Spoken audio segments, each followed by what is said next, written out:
montrer, c'est que, imaginons, je mets une virgule ici, je peux de nouveau mettre X, Z, et là je vais le mettre en vert, green.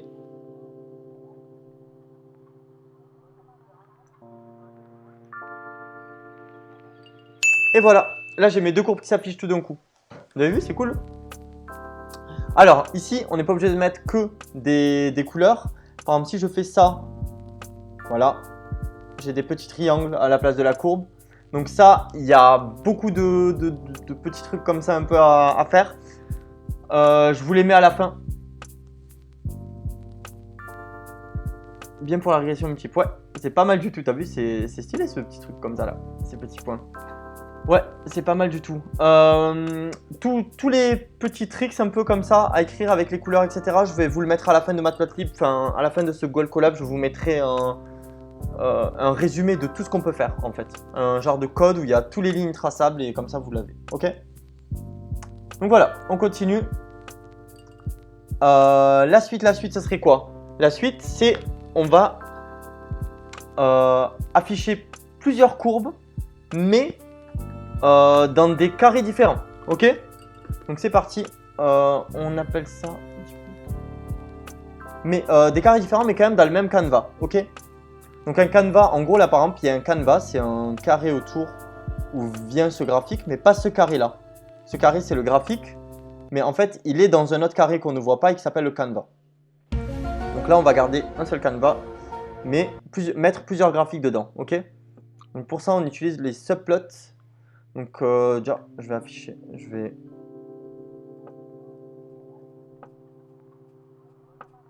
On va l'afficher.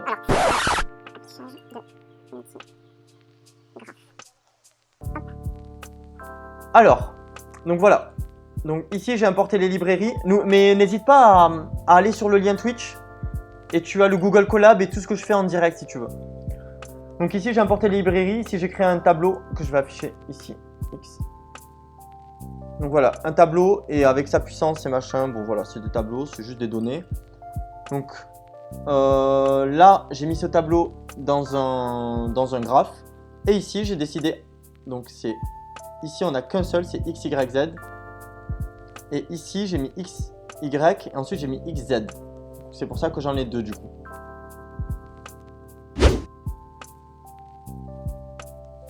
À l'infini, regarde. Hop. Tu parles de ici? On va mettre un bleu et un yellow. Bon, là du coup, ils sont les uns sur les autres, donc on les voit pas. C'est vrai que bon. Mais par exemple, Z x 2 et là, Z x 3. Voilà, là ils sont un peu décalés. Donc ouais, c'est juste on les enchaîne en fait. Enfin, tu peux les enchaîner autant que tu veux et tu en auras autant que tu veux tout simplement. Donc voilà.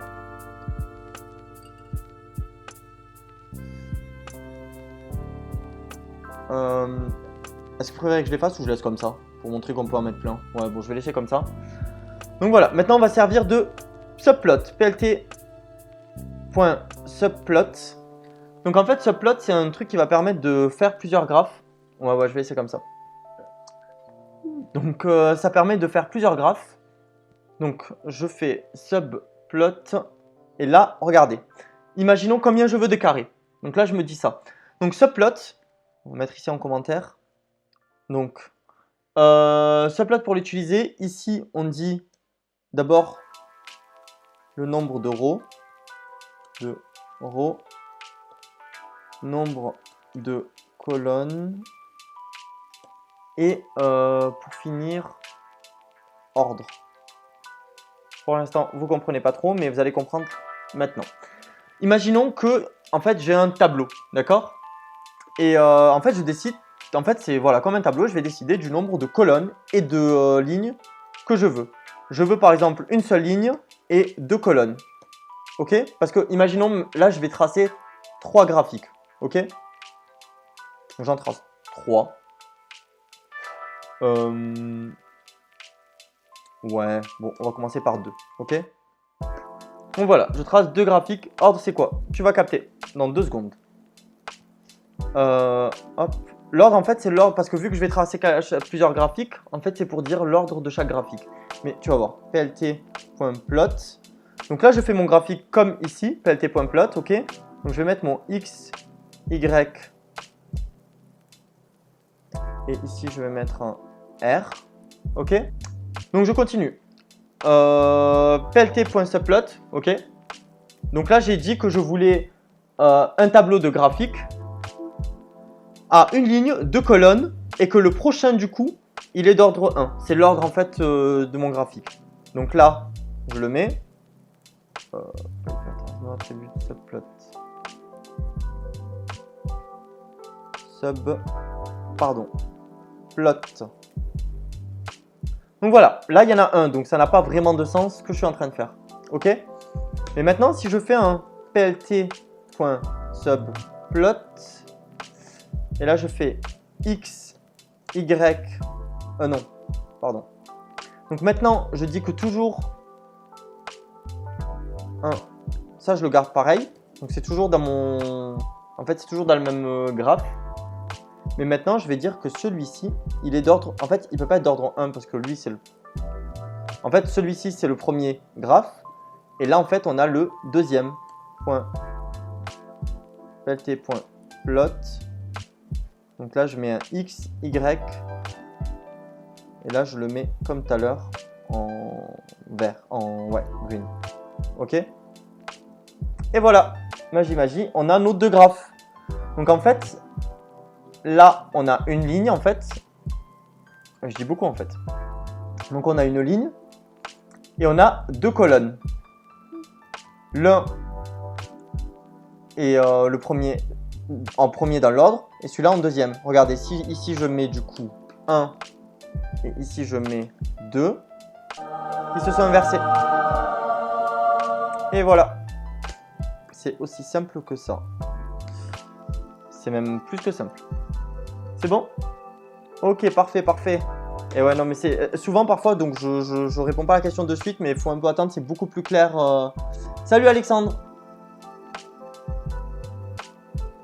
Oui, on peut afficher des données différentes, du coup c'est ça qui est cool en fait. On peut par exemple mettre, je vais vous le montrer après, on peut même par exemple parcourir plein de colonnes et leur créer chacun un graphique.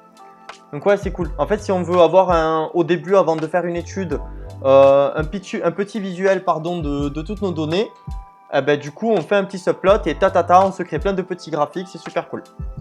Donc pareil, là on va en faire un de plus. Subplot 1. Du coup là par contre, il va falloir qu'on les change tous en 3 parce que du coup j'en mets un troisième. Par contre, j'ai pas essayé en fait de laisser 2 ici, par exemple, parce qu'on...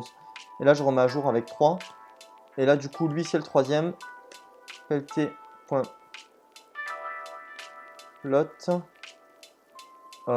Ici, c'est quoi? C'est X, Z. Et on va mettre B pour bleu. Ouais, il trouve une erreur. Ici, ok. Donc voilà, là ça me fait mes deux. Mais lui n'est pas... Ouais, donc voilà. En fait, ça va prendre le premier. Là, vu que c'est 2, ça va rester sur lui en fait. Le canevas va rester sur lui. Donc les autres, il faut juste qu'ils suivent. Et si je laisse lui en 2, je réessaye vite fait.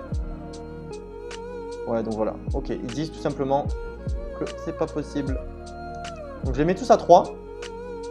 Et voilà. Là, j'ai mes 3... Et là, j'ai mes 3 graphes. Enfin, 3 graphes.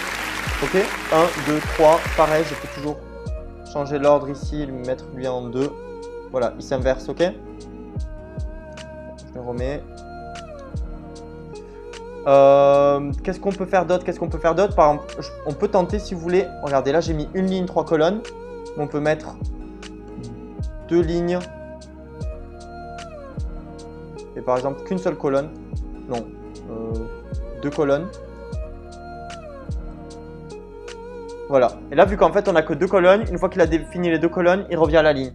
Donc maintenant, ils sont sur 2 lignes et 3 colonnes. On peut jouer avec l'espacement. J'y arrive, Nabil. Tout doucement, on peut jouer avec l'espacement. Tu postais à nouveau le lien vers le code. Alors, Zorlo, c'est tout simple. En dessous de ma vidéo Twitch, Là, ici, normalement, en dessous, tu as un truc il y a écrit collab en jaune. Tu cliques dessus et là, tu vas dans Python découverte et tu vas trouver Matplotlib. Donc oui, on peut jouer avec l'espacement. Ça arrive, ça arrive. Donc voilà, juste ici pour vous montrer d'autres petits trucs. Là, je peux mettre par exemple une étoile. Ici, on va remettre nos triangles. Voilà. Donc voilà, là j'ai des étoiles, là j'ai des triangles. Je peux par exemple mettre, plutôt pour que ça fasse, hop, je peux mettre ici un petit tiret et un petit tiret. Et là j'ai non seulement des étoiles, mais je garde toujours ma courbe. Il y a un carré. Oh, tu me poses d'une colle, je sais pas comment on fait un carré. Attends, je vais essayer de retrouver dans la doc comment on fait un carré. Un carré. Je crois que c'est... Non, je sais pas. Ça y sera dans... peut-être. On peut tenter ça.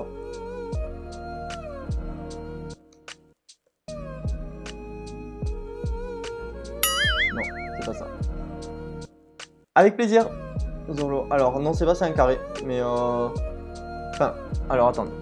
Si vous voulez vraiment que j'aille chercher c'est quoi un carré, on peut aller vraiment chercher qu'est-ce que c'est un carré. Peut-être un plus.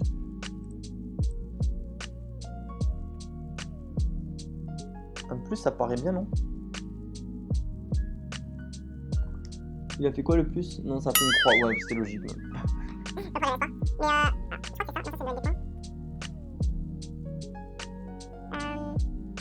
Mais je crois que c'est ça. Non, ça c'est le des points. Et on va tenter. Ça peut-être. Ça c'est 0. Du coup, je vais vérifier si ça fait carré. Le dièse, on peut tenter le dièse. Non, ce n'est pas le dièse. Ce n'est pas le dièse. Vous avez d'autres propositions? Franchement, attendez. Prendre juste un petit S peut-être pour square. Pam! Carré, c'est square. J'ai même plus besoin de chercher. Ouais, de toute façon c'est en anglais, on tente la première lettre, c'est pas compliqué. Ok, donc voilà. C'est bon, on a notre carré, on continue. Peut-être d'autres figures à proposer, je sais pas. Est-ce que je peux agrandir? Absolument, je vais agrandir le collab. Donc voilà, import des librairies, je résume. Ici on a créé notre petit tableau. Là on a affiché du coup le graphe. Ici on en a affiché, du coup on les a enchaînés, donc on en a affiché plusieurs. Et là on met tous nos graphes, ok? Là ça va, c'est lisible? Je pense que ouais, nickel, ok, parfait. Ok, ben on continue.